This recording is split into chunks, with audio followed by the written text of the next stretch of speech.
podcast.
La maison est encore plus grande que je ne l'imaginais. Tu as vu, pur style victorien.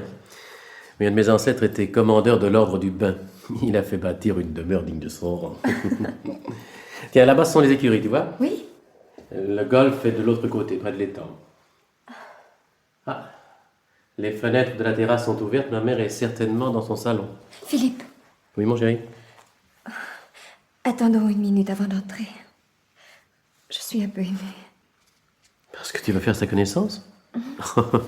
Tout se passera très bien, tu verras. Oui, évidemment, son caractère s'est beaucoup aigri depuis qu'elle est malade. Au début, elle te paraîtra peut-être froide et distante, mais ça ne durera pas. Allons, viens. Philippe, tu m'aimes? Voyons, si je ne t'aimais pas, je ne t'aurais pas épousé. Alors, mon chéri, du courage. Tu es prête? Oui. Bien.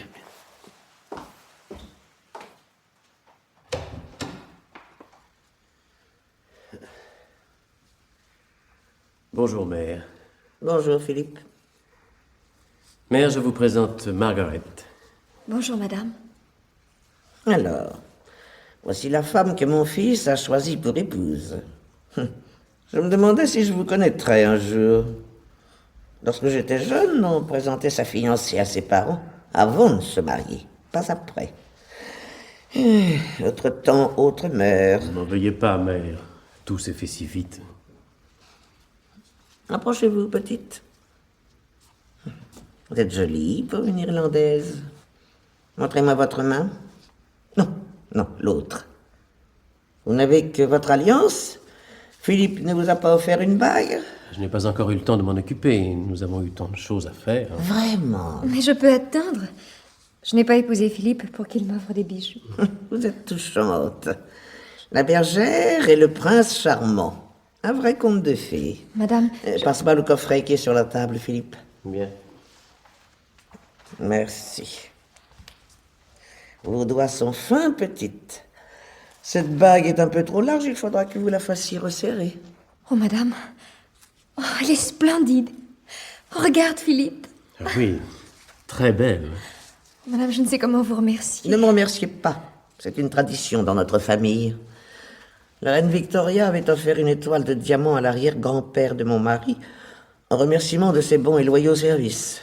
Sir George a voulu qu'après sa mort, le bijou soit démonté et que chacun de ses descendants mâles fasse cadeau d'une de ces pierres à sa jeune épouse. Oh, elle est magnifique.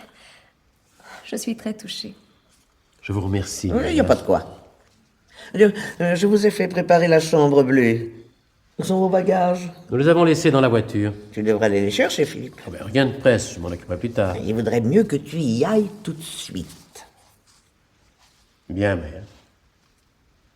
J'y vais.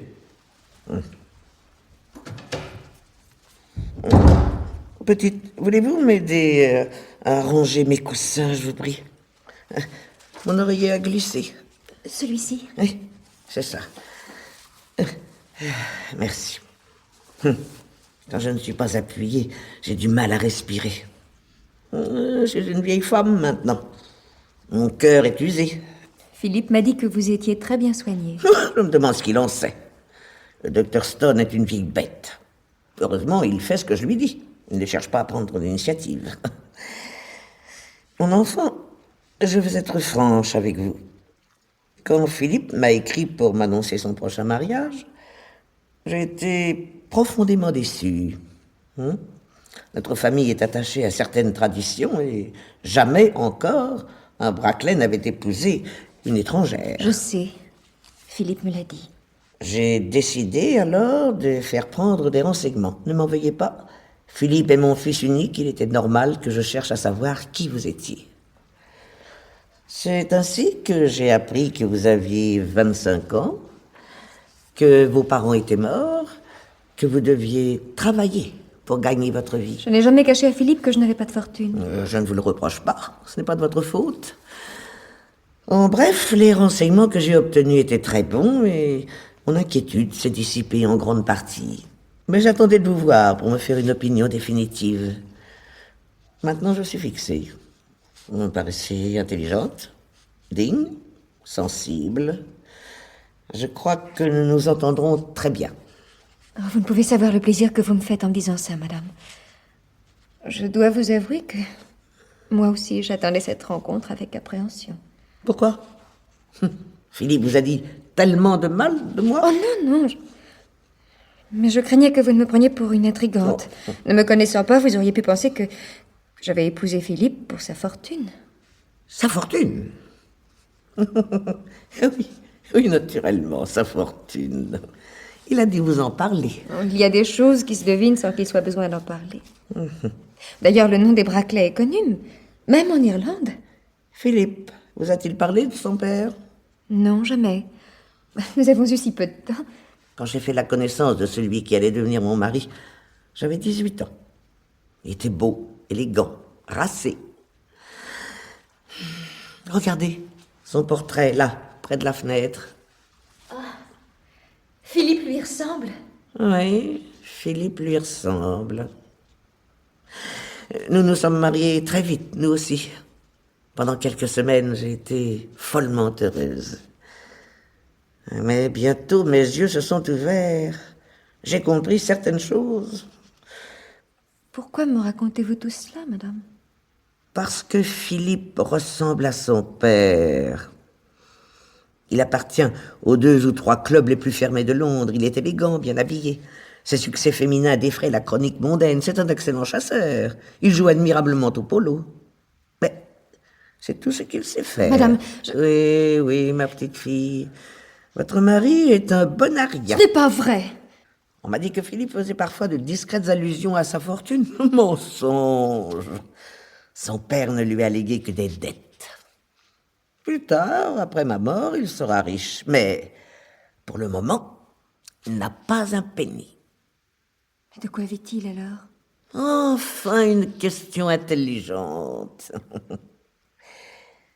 Je lui verse une pension importante.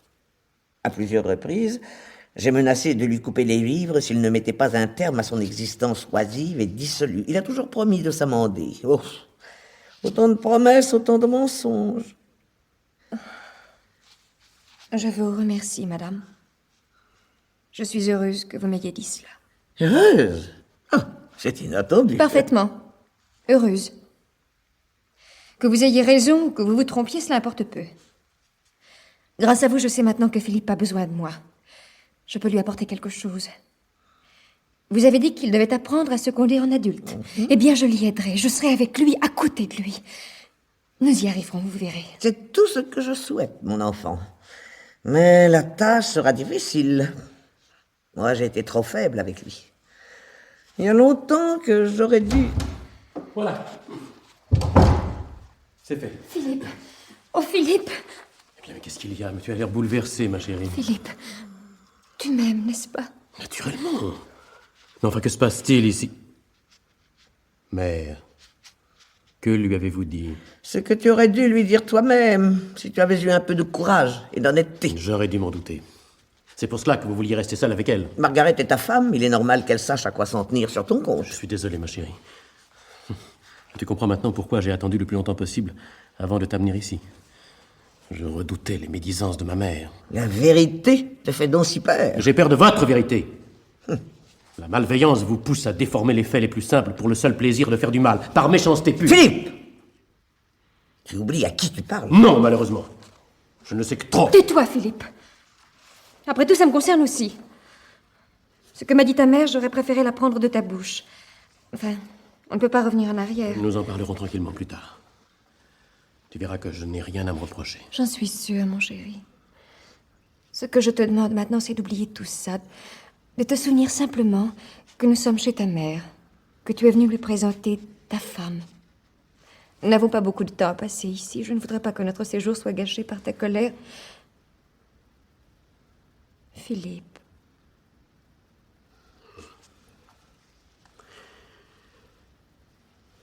Pardonnez-moi, mère.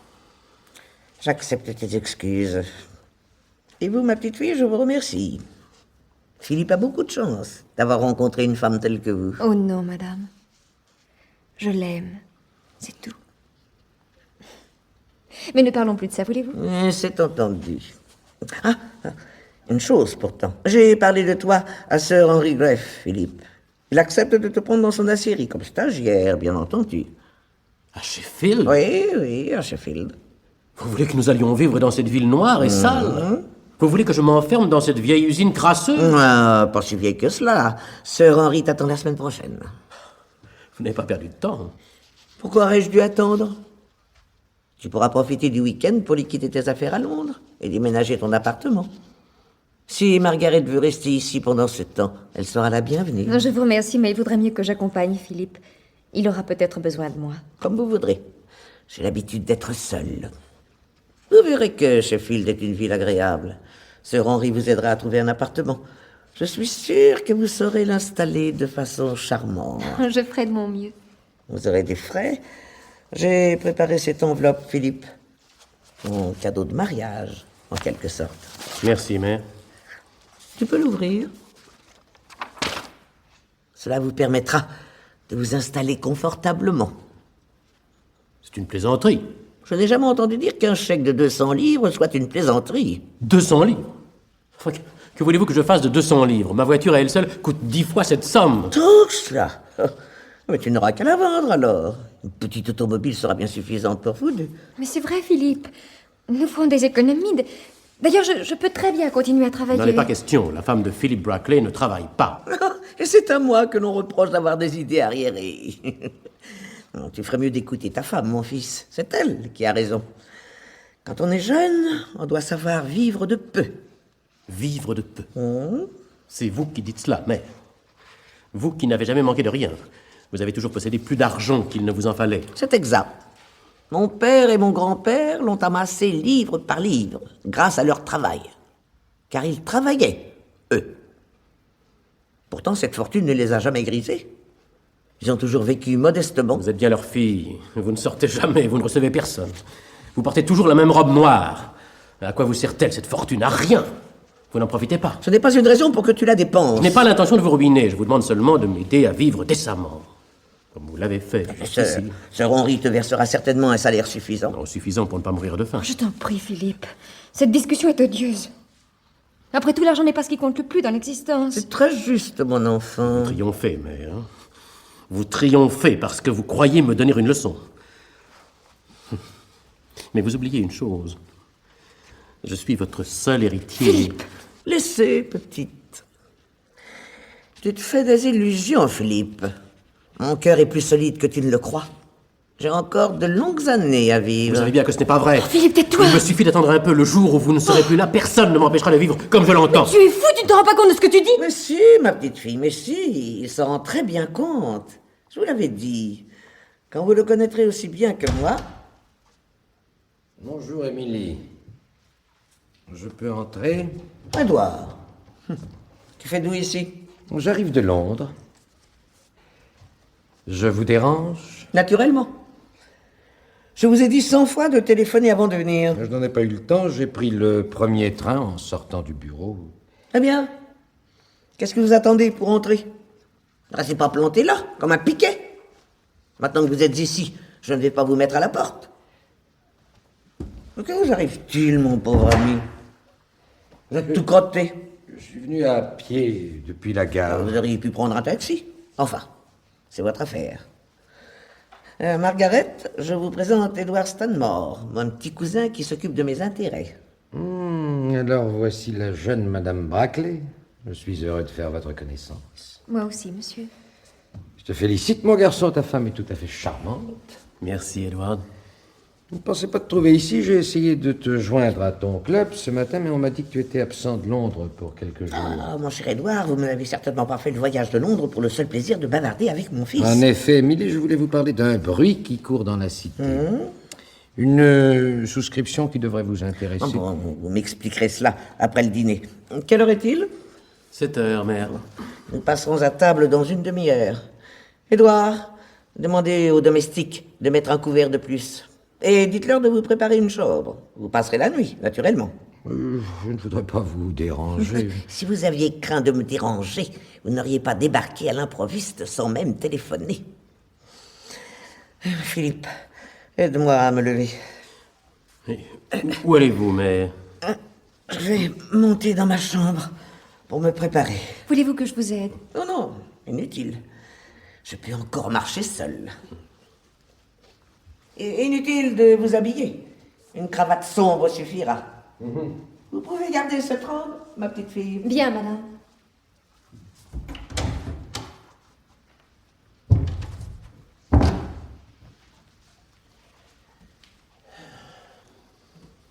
Un peu de brandy, Edward? Non, merci. Et toi, Margaret? Une goutte. Ta mère n'a pas l'air de très bonne humeur. Tu l'as vu souvent de très bonne humeur? Oui, c'est rare. Que s'est-il passé? Vous vous êtes disputé? Oh, une petite discussion. Comme d'habitude. Bon. Eh ben, je vais m'occuper de ma chambre. À tout à l'heure, jeunes gens. À tout à l'heure, monsieur. Je vous en prie. Appelez-moi Édouard, comme tout le monde.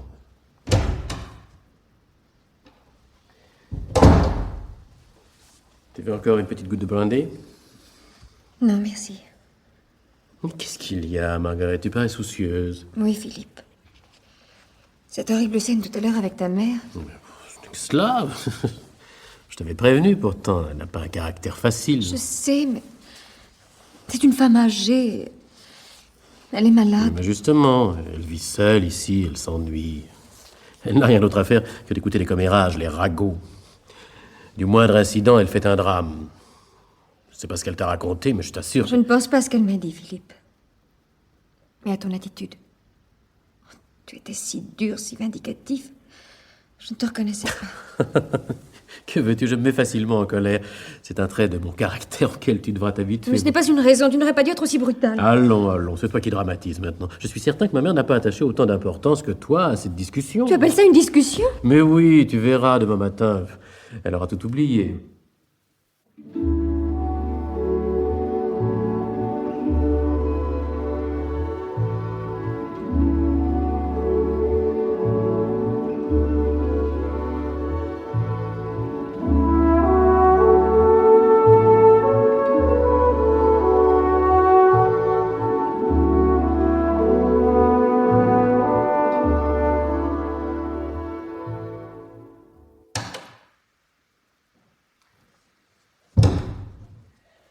Vous êtes seul? Oui. Philippe est là-haut. J'ai entendu sonner tout à l'heure. C'était le docteur Stone. Il est venu avec son infirmière. Ils sont là-haut, nous aussi. Oui. Voulez-vous manger quelque chose? Non, merci. Le jour va bientôt se lever. Ah, Je les entends qui descendent. Entrez, docteur.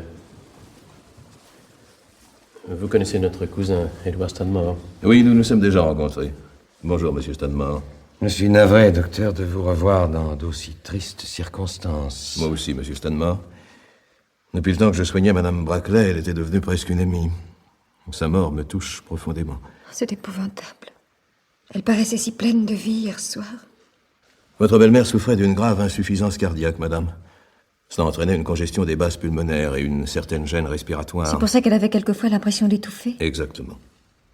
On peut vivre ainsi pendant des années à condition de prendre des précautions. Mais on est à la merci du premier accident. À votre avis, docteur, que s'est-il passé? Eh bien, il est probable qu'elle a été emportée par une embolie pulmonaire de forme asphyxique. Son visage est cyanosé, c'est un des signes qui marquent habituellement ce genre d'accident. Docteur, croyez-vous qu'elle ait souffert?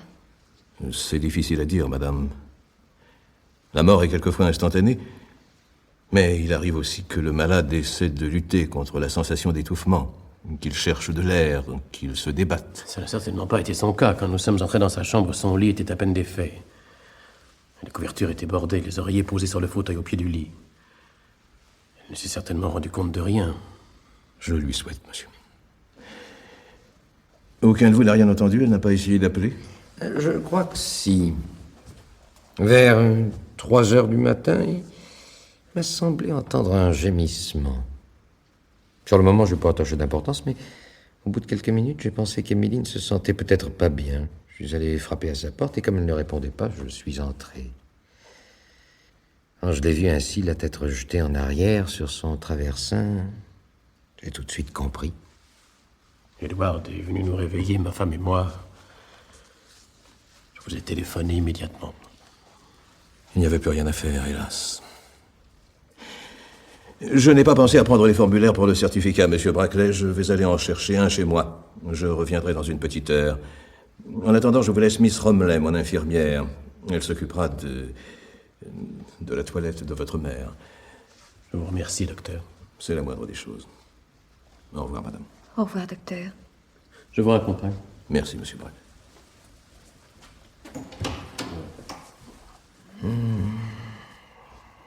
J'aurais dû y aller dès que j'ai entendu son gémissement. Il aurait peut-être été encore temps de faire quelque chose. Ce n'est pas de votre faute, Edward. Moi, je sais, mais... Comment se fait-il que vous ne l'ayez pas entendu? Votre chambre était à côté de la sienne. Je dormais profondément. J'ai pris un somnifère hier soir. Vous avez besoin de somnifères à votre âge? C'est exceptionnel. Je n'arrivais pas à dormir. L'énervement, sans doute. Vous pensiez à ce qui s'était passé entre Philippe et elle, hier après-midi? Vous êtes au courant? Oui.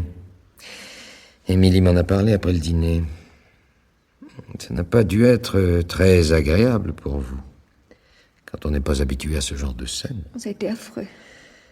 Oh, cette pauvre Émilie avait un caractère impossible. Pendant des années, son mari en a été victime. Après sa mort, ça a été le tour de Philippe. Mais je sais, il me l'a dit. Moi-même, j'en ai souffert quelquefois. Vous, Edward? Oui. Elle me considérait comme son garçon de course. Sous prétexte que je travaillais chez un agent de change de la cité, elle me chargeait de ses opérations de bourse. J'achetais et je vendais pour son compte. Cela prouve qu'elle avait confiance en vous. Même pas. Je lui coûtais moins cher qu'un homme d'affaires, c'est tout. En guise de remerciement, elle m'invitait à passer quelques jours ici, chaque été. C'est tout? Oui. Vous savez, ma petite Margaret, les gens riches ne sont pas les plus généreux. Oh, te voilà, mon chéri. Ton petit déjeuner. Non, non, ce n'est pas la peine, je n'ai pas faim. Oh, il faut manger, Philippe. Donne-moi une tasse de thé, ça me suffira. Et moi, Philippe, je ne sais pas si tu as eu la même impression que moi. J'ai trouvé que le docteur Stone s'exprimait curieusement. Que veux-tu dire? Quand tu lui as demandé ce qui s'était passé, il a répondu « Il est probable qu'elle a été emportée par une embolie pulmonaire. Il est probable. » Et il a dit ça comme s'il n'était pas sûr de lui.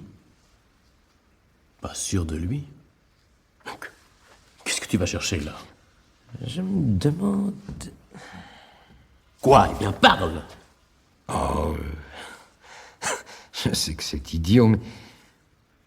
Ah, j'ai eu l'impression que la mort de ta mère ne lui paraissait pas naturelle. Oh mon Dieu!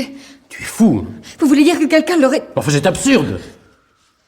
Les volets étaient fermés, personne n'a pu entrer dans la maison. Ah, c'est peut-être quelqu'un qui se trouvait à l'intérieur. Règne avec nous. Et les domestiques? Il couche dans les communs, non, Edward, je crois que tu ferais mieux de ne pas chercher à interpréter la pensée du docteur Stone. Pourtant, j'aurais bien... Ça suffit, Edward! Je suis bouleversé par la mort de ma mère, tu devrais le comprendre. Épargner tes extravagances. Excuse-moi. Quels sont tes projets, mon garçon? Je t'avoue que je n'ai pas encore eu le temps d'y réfléchir. Je suppose que nous allons rester ici quelques jours avant de rentrer à Londres. À Londres? Bien sûr. Je croyais que nous devions nous installer à Il Sheffield. n'en est pas question. J'ai toujours vécu à Londres. Je n'ai pas l'intention de modifier mes habitudes. Ta mère n'aurait pas aimé t'entendre parler ainsi, Philippe. Ma chère Margaret, il y a beaucoup de choses que ma mère n'aimait pas, mais que je considère, moi, comme normales. Elle s'obstinait à défendre des idées qui datent du siècle dernier. Ça, je dois reconnaître qu'elle était très attachée aux traditions. Beaucoup trop. Cette maison, par exemple, qu'elle détestait, mais qu'elle se refusait à vendre parce que, depuis plus d'un siècle, les Brackley l'ont toujours habitée. Eh bien, je te garantis que maintenant, cela va changer. Tu as l'intention de la vendre? Oh, le plus vite possible. Dès demain, je cherche un acquéreur. Taisez-vous. Enfin, Margaret... Taisez-vous tous les deux, vous êtes ignobles. Vous parlez d'elle comme si elle n'avait été qu'une étrangère pour vous. Mais voyons, Tu Margaret... ne crois pas que ta place est là-haut, Philippe? À côté d'elle? Tu ne crois pas que tu devrais veiller ta mère plutôt que la laisser seule? Mais non, tu préfères discuter avec Edward, faire des projets. Pendant que l'infirmière du docteur Stone s'occupe d'elle, toi tu décides de vendre la maison, sa maison. Je comprends pas. Oh si, je comprends. Je comprends même très bien. Tu la détestais. Margaret! Oui, Philippe, tu détestais ta mère. Je l'avais deviné hier soir, mais maintenant j'en suis sûre. Ça suffit, Margaret. Tu devrais être reposée. Tu es fatiguée, tes nerfs ont craqué. Allons. Va t'étendre un moment. Oui, Philippe, tu as raison. Je vais monter dans notre chambre. C'est cela. Veux-tu que je t'accompagne? Non. Non, merci. Philippe, Oui. je te demande pardon. Mais oui. Alors, va.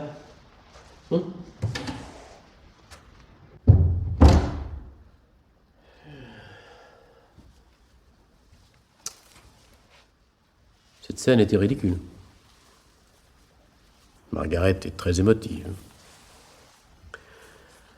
Il ne faut pas attacher la moindre importance à ce qu'elle a dit. Il est évident que ses paroles ont dépassé sa pensée. Si le thé est encore chaud, j'en reprendrai volontiers une tasse.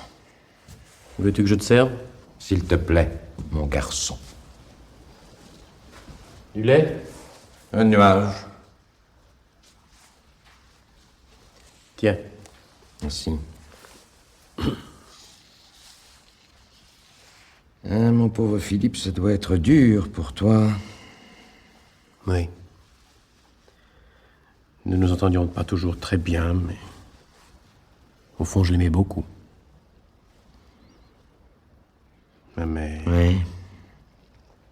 Ce sont des moments difficiles. Sa mort va transformer ton existence. Que veux-tu dire? Tu vas hériter. Oh, pas de très bon goût, ce que tu viens de dire, Edward. Excuse-moi. Elle était riche, n'est-ce pas? Très. Tu as une idée de la somme? Rien qu'en titres et en actions, elle possédait au moins 100 000 livres. Plus le reste. Mais il faudrait que j'examine les relevés de ses comptes bancaires. Je suppose qu'ils sont dans le coffre. J'irai chercher la clé tout à l'heure. Non, inutile de te déranger, c'est moi qui l'ai. Toi? Tu as la clé? Oui. Nous avons parlé de ses affaires hier soir dans sa chambre. Elle me l'a confié pour que je range certains papiers. Tu ne lui as pas rendu? Notre conversation s'est prolongée assez tard. Quand je l'ai quittée, elle allait se coucher. Je n'ai pas voulu la déranger en la lui rapportant. Tiens, voilà. Merci.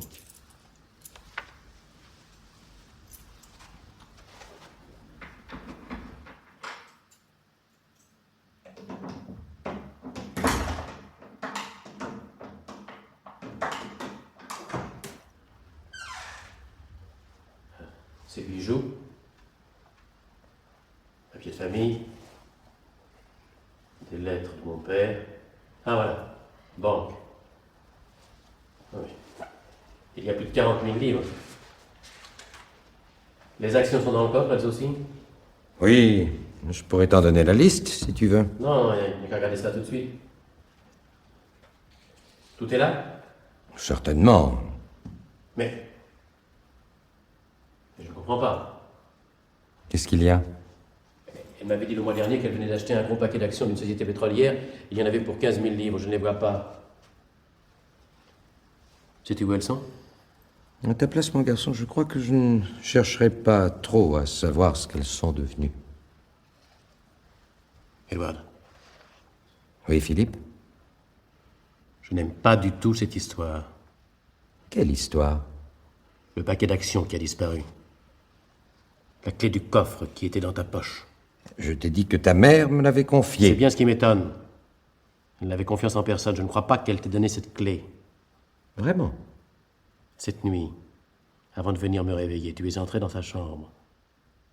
Tu étais seul. Tu savais où elle rangeait la clé du coffre. Viens avec moi, Où allons-nous? dans ta chambre. Tu as l'intention de fouiller ma chambre? Exactement. Et que feras-tu si tu y trouves les actions? Ah, tu avoues. Je n'avoue rien, je te pose une question. Que feras-tu si tu les trouves dans ma chambre? Je les reprendrai, naturellement. Non, Philippe. Tu ne la prendras pas. Écoutez, Edward. Je veux bien admettre que, dans un moment d'égarement, tu aies cru pouvoir t'emparer d'un bien qui ne t'appartenait pas. Je suis même disposé à oublier cette erreur. Cette discussion est très déplaisante. Pour toi, je n'en doute pas. Et pour toi aussi, mon garçon. Je te croyais plus intelligent. Qu'est-ce que ça signifie? J'espérais que tu comprendrais à demi-mot. Comprendre quoi? Mais enfin, Edward, de quoi parles-tu? Je vois qu'il faut tout expliquer. Il y a quelques semaines, ta mère m'a écrit. J'ai la photocopie de sa lettre dans mon portefeuille. Je vais te la lire.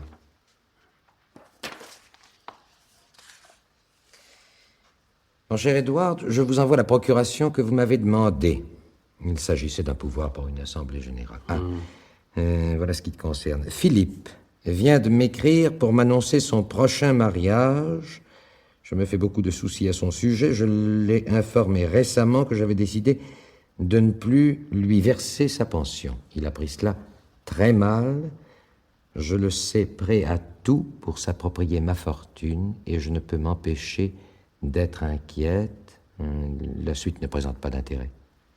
Je vois pas le rapport qui peut exister entre cette lettre et les actions que tu as volées. Tout ceci est très désagréable. J'aurais préféré éviter cette conversation. Puisque tu m'obliges à te donner des explications, il vaudrait mieux que cette lettre ne tombe pas entre les mains des autorités. Qu'est-ce que tu racontes? Rappelle-toi ce qu'a écrit ta mère. Je ne peux pas m'empêcher d'être inquiète, je le sais prêt à tout. Cela pourrait faire mauvais effet, surtout si la police était mise au courant des hésitations du docteur Stowe. Dis-moi, Edward, c'est du chantage. Quelle expression, mon garçon. Enfin, tu m'accuses d'avoir tué ma mère. Grand Dieu, non, je n'accuse personne. Mais si on m'interrogeait, je ne pourrais en conscience affirmer que cette pauvre Émilie était seule dans sa chambre quand je l'ai entendue pousser un gémissement. Et tu sais comment sont les gens de la police, ils seraient bien capables d'imaginer que tu étais à côté d'elle. Tu sais très bien que ce n'est pas vrai. Quand tu es venu m'appeler, je dormais à poing fermé. Et moi, je le sais, bien sûr, mais le coroner pourrait te demander de le prouver. Facile. Si j'étais sorti de notre chambre, Margaret m'aurait entendu, elle a le sommeil léger. Pas cette nuit, elle avait pris un somnifère. Comment le sais-tu? Elle me l'a dit. Ah, bravo. Je vois que tu as déjà commencé ton enquête. Tu as manqué ta vocation, mon cher Edward. Ce n'est pas dans la City que tu devrais travailler, mais à Scotland Yard. Tu as tort de plaisanter, mon garçon. Philippe, tu devrais parler à cette infirmière, elle a refusé de me laisser entrer dans la chambre de ta mère. Nous verrons cela plus tard. Enfin, Philippe! Je t'en prie, Margaret. Ce qui se passe ici est beaucoup plus important. Ce qui se passe ici? De quoi parles-tu? Ton cousin Edward vient de se montrer sous un jour nouveau. Figure-toi qu'il m'accuse d'avoir tué ma mère. Quoi? Oui, tu as bien entendu. Non, mais c'est pas tout. Il essaie également de me faire chanter. Oh, c'est trop fort. Mais comment osez-vous? Vous? fou! Oui, Edward possède une lettre dont il feint de croire que l'on pourrait tirer argument pour me soupçonner. Alors, pour prix de son silence, il exige 15 000 livres. Mon garçon, la façon dont tu présentes les choses est parfaitement insultante pour moi. Laissez-moi vous expliquer, Margaret. J'ai dit à Philippe que la police risquait de s'intéresser à la mort de votre belle-mère. Eh bien non, Edward, je t'arrête tout de suite. La police n'interviendra pas parce que personne ne lui demandera d'intervenir. Personne, mais tu oublies le docteur Stone. Ah, nous y voilà, le docteur Stone. Tu as essayé de me faire peur en me parlant de ses prétendues hésitations. Tout ton chantage repose là-dessus. Le docteur Stone ne paraissait pas sûr de lui, donc la police va faire une enquête. Mais ces réticences, tu es le seul à les avoir remarquées. Non, Philippe. Moi aussi, j'ai eu l'impression qu'il y avait des doutes. Toi? Mais qu'est-ce que tu racontes? C'est vrai, Philippe. Puis, il y a autre chose. Quoi? Cette infirmière, pourquoi l'a-t-il laissée ici? Il a pensé qu'elle pourrait nous être C'est ce utile. qu'il a dit. Mais je me demande si elle n'est pas là pour nous empêcher d'entrer dans la chambre de ta mère, pour que nous ne puissions toucher à rien jusqu'à son retour. Toi aussi, alors? Ma propre femme? Tu te ligues avec Edward pour m'accuser? Mais non, mon chéri, tu ne comprends pas. Je pense seulement qu'Edward a raison quand il dit que ta mère a... qu'on l'a peut-être tuée. Je dois devenir fou. Mais qui aurait pu faire cela?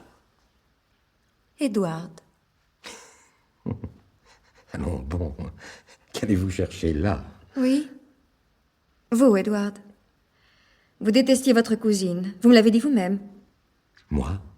Vous m'avez parlé de son caractère impossible dont vous aviez tant souffert. Elle vous traitait en garçon de course. Mais ce sont vos propres mots.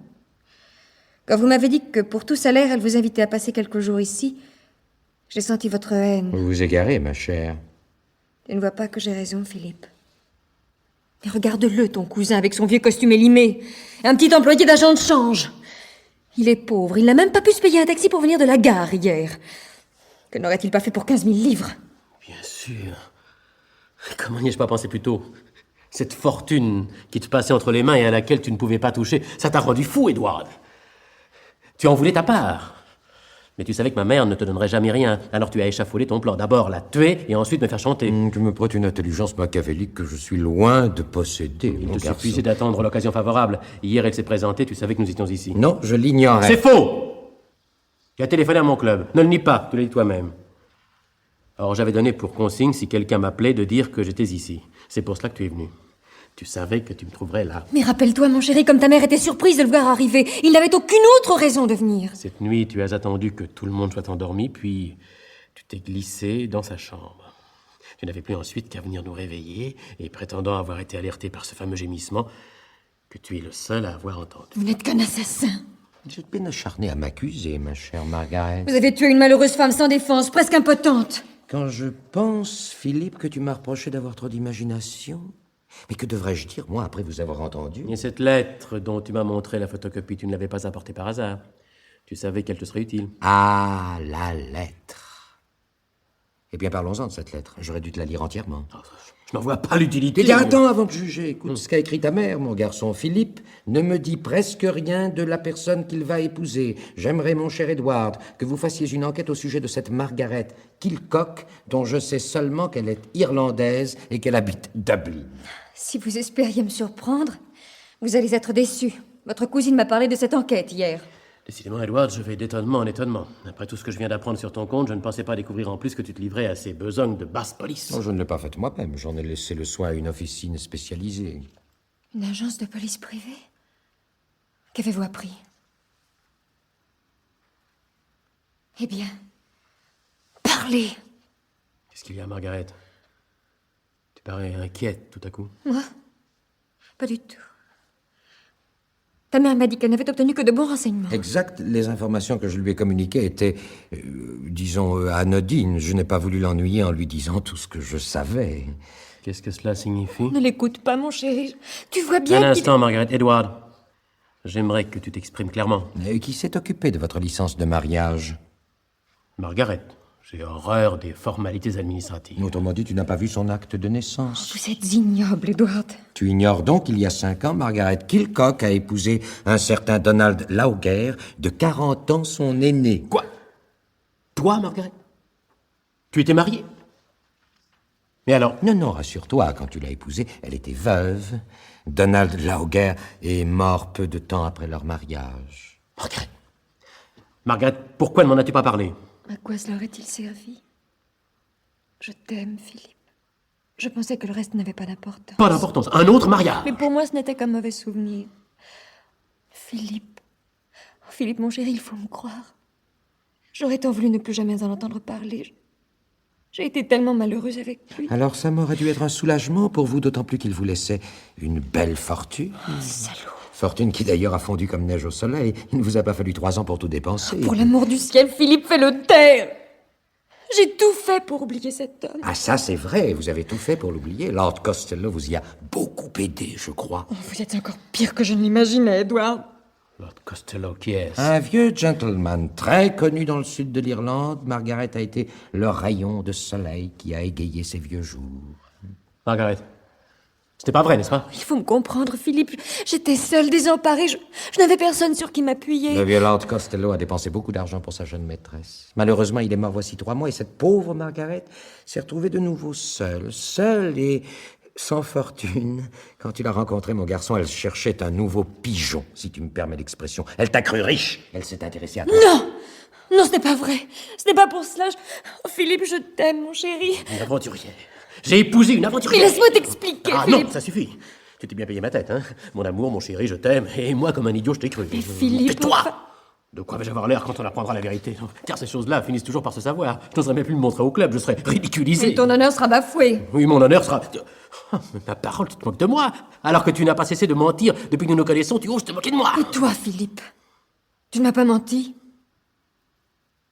Pourquoi m'as-tu épousé? Mais Ta mère avait menacé de te couper les vivres si tu ne te décidais pas à mener une existence conforme à ses idées. Elle exigeait que tu cherches une situation, que tu te maries, que tu te maries! Il te fallait une femme, d'urgence. N'importe laquelle. Pourquoi pas moi? Une Irlandaise. Ça avait un petit parfum d'exotisme qui ne te déplaisait pas. L'essentiel était que tu puisses dire à ta mère: j'ai suivi vos instructions, je me suis mariée. Vous pouvez continuer à me verser ma pension. Les pauvres enfants, votre mariage n'est qu'un marché de dupes. Toi, Philippe, tu as cru épouser une jeune fille fraîche et innocente et tu te retrouves marié à une aventurière. Quant à vous, Margaret, comme vous avez dû être déçue hier, quand vous avez découvert que votre mari n'était pas le riche gentleman pour lequel il essayait de se faire passer, quand vous avez compris qu'il vous faudrait attendre la mort de votre belle-mère pour pouvoir profiter de sa fortune. À propos, de quoi est mort votre premier mari? D'une crise cardiaque. Comme Lord Costello. Et comme cette pauvre Émilie. Curieuse coïncidence, tu ne trouves pas, Philippe? Oh non, Edward. Ce petit jeu ne vous mènera nulle part. J'ai un alibi, moi. Ah, lequel? J'étais couchée près de Philippe cette nuit. Si je m'étais levée, il m'aurait entendu. N'est-ce pas, Philippe? Philippe! j'ai le sommeil très lourd, tu sais. Tu as pu sortir de la chambre sans que cela me réveille. Mais réponds! Dis quelque chose. Combien de fois as-tu souhaité sa mort, Philippe? Combien de fois t'es-tu dit que si elle disparaissait, tu serais libre? Combien de fois as-tu pensé à la tuer? Margaret, comment oses-tu? Mais tu n'en as jamais eu le courage. Tu as toujours reculé. Tu es un lâche, Philippe. Alors c'est... Oui, c'est moi. Je n'ai pas eu peur, moi. Ce que tu as toujours souhaité mais que tu n'as jamais osé faire, eh bien moi je l'ai fait. À qui veux-tu téléphoner, Philippe? À la police, naturellement. Allô? Je crois que tu devrais réfléchir. d'abord. Réfléchir, nous ne comprendrons pas. Margaret a tué ma mère, je n'ai pas besoin de réfléchir pour appeler la police. Allô? Allô? Voyons, tu ne peux pas dénoncer ta femme. Parce qu'il m'en empêcherait. Raccroche ce téléphone. Margaret est beaucoup plus intelligente que tu ne sembles le croire. Merci, Edward. Je vois que vous avez compris, vous. Vous n'êtes pas comme ce pauvre imbécile. C'est de moi que tu parles? Oui. Très bien. Je raccroche. Veux-tu m'expliquer maintenant?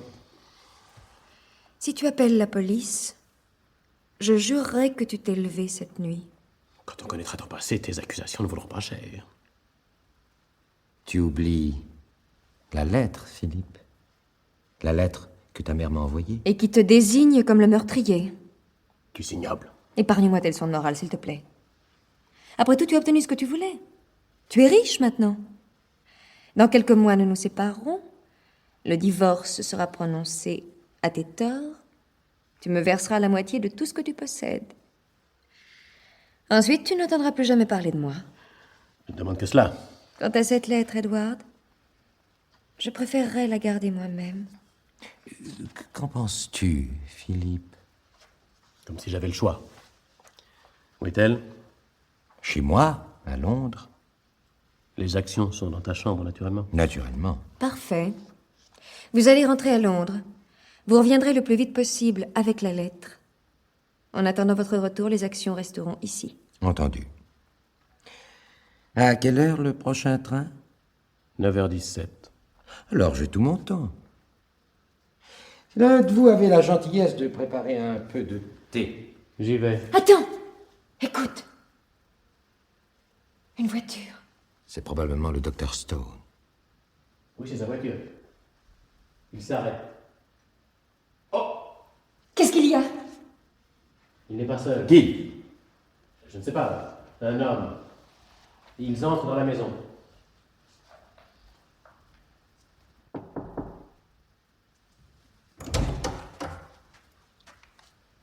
Bonjour, madame. Bonjour, messieurs. Bonjour, docteur. Je vous présente le détective-inspecteur Tonbridge. La police? Je ne comprends pas, docteur. Eh bien, c'est assez délicat, monsieur Brackley. Je vais essayer de vous expliquer. Et lorsque vous m'avez appelé cette nuit, j'ai d'abord cru que madame votre mère avait succombé à une embolie pulmonaire. Mais certains détails ont attiré mon attention. Expliquez-vous, docteur. Vous savez que votre mère respirait difficilement.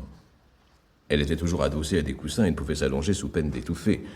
La nuit, elle dormait presque assise dans son lit. Et c'est pourquoi j'étais très surpris lorsque M. Stanmore m'a dit l'avoir trouvée étendue de tout son long, la tête rejetée en arrière sur le traversin. C'est bien ainsi qu'elle était. Vous-même, M. Brackley, avez précisé que les oreillers étaient posés sur un fauteuil, au pied du lit. Ça m'a paru étrange. J'aimerais savoir où vous voulez en venir, docteur. Eh bien, les symptômes post-mortem d'une asphyxie provoquée sont les mêmes que ceux d'une embolie pulmonaire. En d'autres termes, le docteur Stone pense que Madame Brackley a été assassinée. Qu'est-ce que vous dites? Vous ne parlez pas sérieusement? Par ailleurs, Il est probable que Madame Brackley a été tuée par une personne qui a maintenu un oreiller sur son visage jusqu'à ce qu'elle meure étouffée. Oh, c'est horrible! Après avoir accompli son crime, le meurtrier a voulu faire disparaître les traces de son passage. Il a allongé le corps de la victime, il a refait le lit, bordé les draps, mais il a commis l'erreur de déposer les oreillers sur le fauteuil. Taisez-vous! Inspecteur, je vous écoute avec stupéfaction. La mort de ma mère, pour laquelle j'ai prouvé une grande affection et beaucoup de respect, m'a causé un immense chagrin. Comme si cela ne suffisait pas, il me faut maintenant apprendre que la police veut ouvrir une enquête. Oh, je ne vous reproche pas de faire votre métier. Dr. Stone vous a fait part de ses soupçons, il était normal que vous veniez vous informer. Mais vous ignorez sûrement que ma mère était atteinte d'une grave maladie cardiaque. Nous savions tous qu'elle était à la merci du premier accident. Cet accident, hélas, s'est produit cette nuit. Le Dr. Stone, qui la soignait depuis des années, aurait dû être le premier à le comprendre. ma conscience professionnelle... Non, docteur, laissez-moi parler. Je ne m'explique pas la légèreté avec laquelle, parce qu'un oreiller n'était pas à sa place, vous avez imaginé je ne sais quelle histoire sordide. Je crois que votre conscience professionnelle vous amenait trop loin. C'est possible, l'enquête nous l'apprendra. L'enquête? Mais ne comprenez-vous pas, inspecteur, que cette enquête n'a pas la moindre raison d'être? Savez-vous qui se trouvait dans la maison cette nuit? J'allais justement vous le demander. Il y avait 3 personnes. Notre cousin, Edward Stanmore, qui gérait depuis plus de 10 ans les intérêts de ma mère, ma femme et moi-même. Cela devrait suffire à démontrer l'absurdité de votre théorie. Il est bien évident qu'aucun d'entre nous n'a pu commettre cette horrible chose. Vous avez peut-être raison, mais je suis obligé de vérifier toutes les hypothèses. Mais je vois qu'il est inutile d'essayer de vous convaincre, inspecteur. Inutile, en effet. Je voudrais vous poser une question. L'un de vous 3 a-t-il déplacé le corps de Madame Brackley entre le moment où M. Stanmore est entré dans la chambre et l'arrivée du docteur Stone? Non, inspecteur, non. Pourquoi demandez-vous cela? Cette bague vous appartient-elle, madame? Oui. Ma belle-mère me l'a donnée hier. Hier seulement. Alors vous n'aviez pas encore l'habitude de la porter. C'est pourquoi vous ne vous êtes pas aperçu que vous l'aviez perdue, car vous l'avez perdue, n'est-ce pas? C'est-à-dire... Oui, c'est possible. Elle était trop grande pour moi, elle glissait tout le temps de mon doigt. Où avez-vous trouvé cette bague, inspecteur? Le docteur Stone l'a trouvée sous le traversin. Sous le drap. Mais alors? Oui, monsieur Brackley. Non. Non, cela ne prouve Je rien. ne suis pas de votre avis, madame. Le coroner considérera sûrement la présence de cette bague comme une preuve suffisante. Toi, Margaret. Toi. Je te savais capable de beaucoup de choses, mais... Tais-toi, Philippe. Pourquoi? Tu ne peux m'empêcher de dire ce que je sais maintenant. Il y a une preuve. Une preuve qui t'accuse. Et qui n'accuse que toi. Fais attention, Philippe. Je dois vous faire une révélation, inspecteur. J'ai appris récemment certaines choses concernant le passé de ma femme. Si pénible que me soit cet aveu, je suis obligé de reconnaître que je la crois capable d'avoir tué ma mère. Et toi, Philippe, tu oublies la lettre? Quelle lettre? Une lettre que ma belle-mère avait adressée à son cousin Edward Stanmore. À moi? Je ne sais pas de quoi vous voulez parler. Tu es au courant, Philippe? Absolument pas. Tu mens, Margaret. Une fois de plus. Inspecteur, vous devriez essayer de savoir comment est mort le premier mari de cette femme. Je me demande s'il n'a pas été assassiné, lui aussi.